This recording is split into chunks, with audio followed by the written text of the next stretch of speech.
নেতাকে দুনিয়া থেকে সরে দেওয়ার জন্য হামলা চালিয়েছে। গোপালগঞ্জ থেকে পরিষ্কার বলতে চাই, এই হামলা বিপিনুরের উপরে নয়, এই হামলা বাংলাদেশের উপর, এই হামলা 24-এর গণঅভ্যুত্থানের উপর, এই হামলা ছাত্র জনতার রক্তের উপর দিয়ে পাওয়া বাংলাদেশের উপর। বন্ধুগণ আমার, পরিষ্কার ভাষায় বলতে চাই, বিপিনুরকে রক্তাক্ত করে আইসিইউতে রেখে যারা শান্তিতে নিঃশ্বাস নিতে চায়, তাদের সেই নিঃশ্বাস আমরা নিষিদ্ধ করে দিব, তাদের সেই নিঃশ্বাস আমরা কালো ধোঁয়ায় পরিণত করব।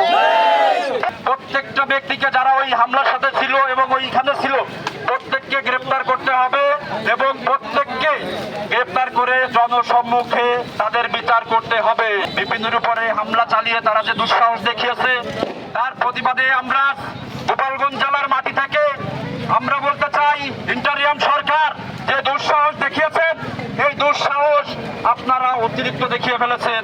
আপনার পালিত সন্ত্রাসী এই যে কিছু দুর্বৃত্তয়ান যে সেনাবাহিনী পুলিশ সদস্যরা আমাদের প্রিয় লিডার বিপিনুরুল হকের উপর হামলা চালিয়েছে, এর তীব্র নিন্দা এবং প্রতিবাদ জানাচ্ছি।